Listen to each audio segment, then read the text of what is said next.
आज हम बात कर रहे हैं चैत्र के महीने की और चैत्र के महीने के महिमा की। क्या महत्व है चैत्र के महीने का? भारतीय पंचांग, हिंदू पंचांग का जो पहला महीना है उसका नाम है चैत्र। चित्रा नक्षत्र से संबंध होने की वजह से इसका नाम चैत्र है। सामान्यतः चैत्र महीने की पूर्णिमा पर चित्रा नक्षत्र होता है, इसीलिए इसका नाम चैत्र है।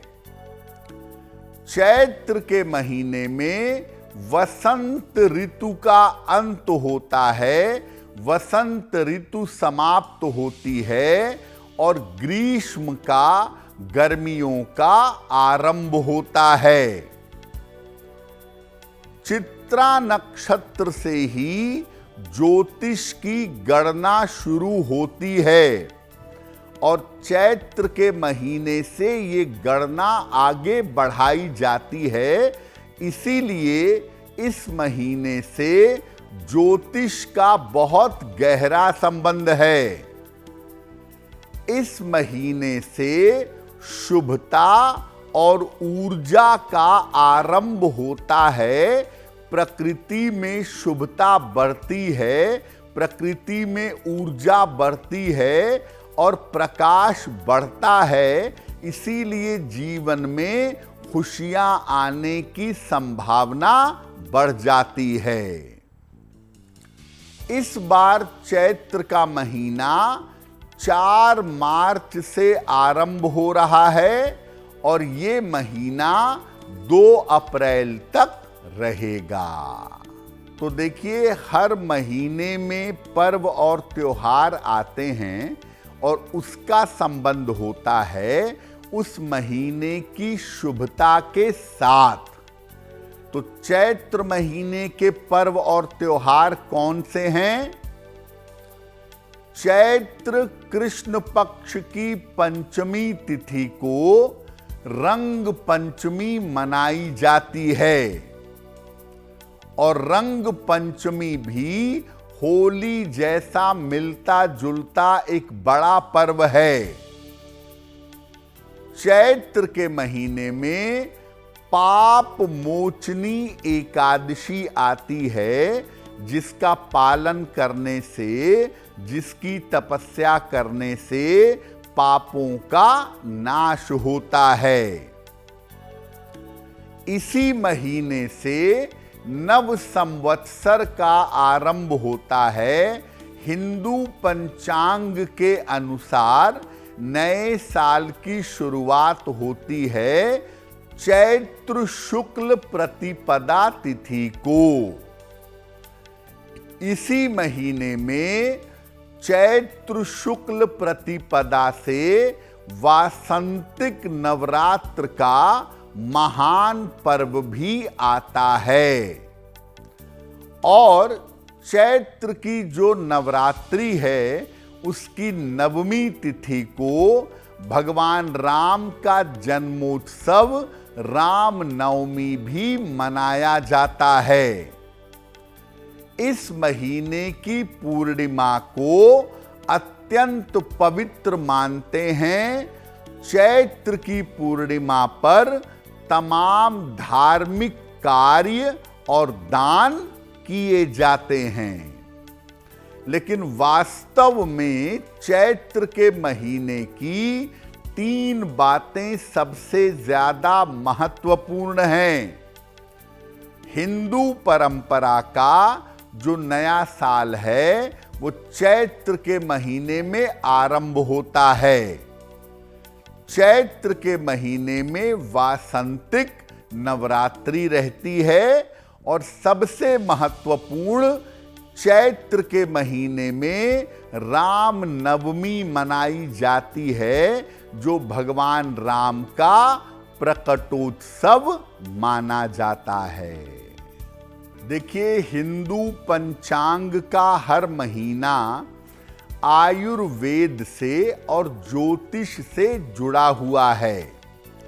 हर महीने के खान पान के नियम हैं और हर महीने की खान पान की सावधानियां हैं।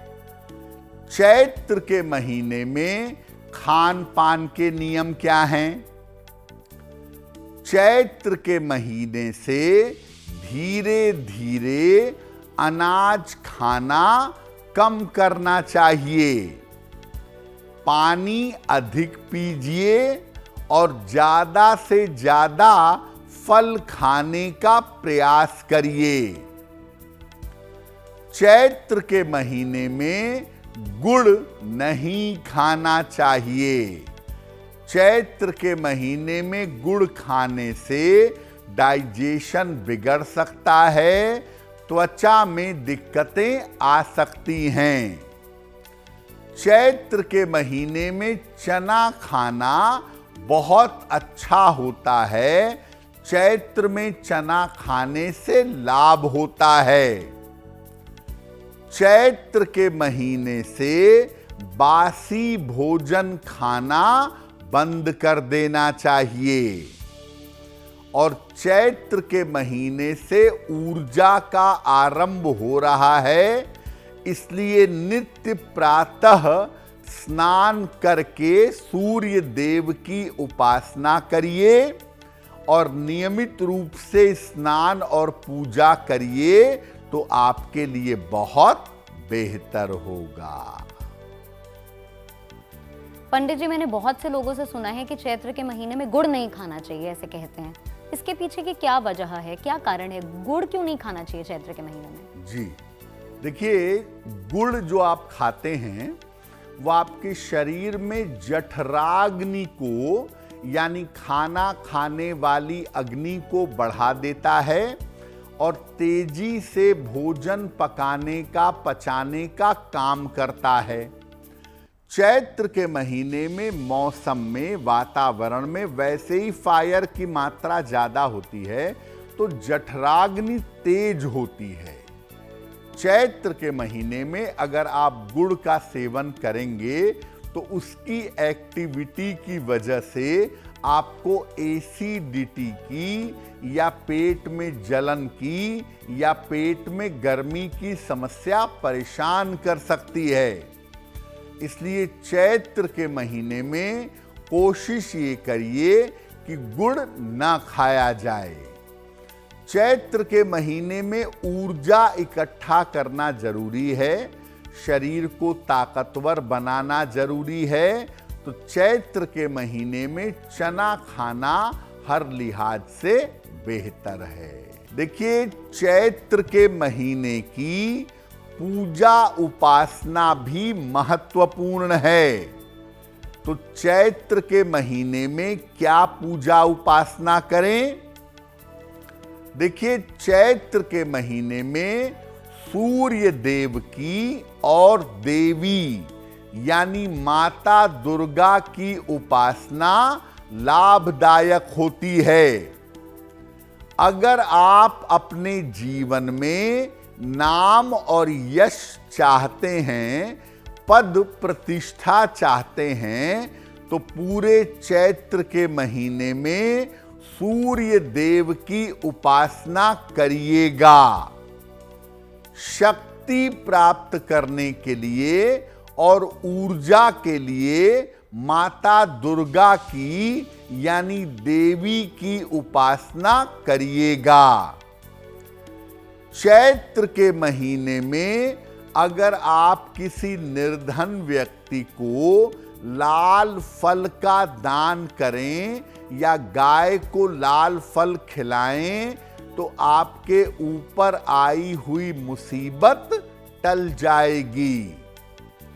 और चैत्र के महीने में नियमित रूप से पेड़ पौधों में जल डालें। ऐसा करने से आपके स्वास्थ्य की और आपके आयु की रक्षा होगी। देखिए, चैत्र के महीने में आमतौर पर चैत्र के आसपास सूर्य अपनी मजबूत राशि में प्रवेश करते हैं। तो चैत्र के महीने में और कुछ करें या ना करें, नित्य प्रातः रोज सवेरे सूर्य देव को जल अवश्य अर्पित करिएगा। चैत्र में रोज सुबह सूर्य भगवान को जल चढ़ाना अच्छा होगा। वैसे तो चैत्र में वासंतिक नवरात्रि आती है और वासंतिक नवरात्रि में 9 दिन हम पूजा उपासना करते हैं, 9 दिन अपनी श्रद्धा बनाए रखते हैं, तपस्या भी करते हैं। लेकिन आप चाहें तो पूरे चैत्र के महीने में आप दुर्गा सप्तशती का पाठ करें, कवच, कीलक, अर्गला और सिद्ध कुंजिका स्तोत्र का पाठ भी आप चैत्र के महीने में नियमित रूप से कर सकते हैं। और विशेष रूप से चैत्र नवरात्रि में दुर्गा सप्तशती का पाठ करना आपके लिए बहुत बेहतर होगा। तो अगर आप चाहते हैं कि चैत्र के महीने से जो हिंदू पंचांग का नया साल है, यहाँ से जीवन बेहतर हो जाए, तो निसंदेह आपको लाभ मिलना शुरू हो जाएगा। अगर आप मुझसे जुड़ करके अपनी समस्याओं का समाधान चाहते हैं और चाहते हैं कि आपकी समस्याओं को ज्योतिष के माध्यम से सुलझाया जाए, तो आप हमसे संपर्क कर सकते हैं, जुड़ सकते हैं एस्ट्रो तक पर।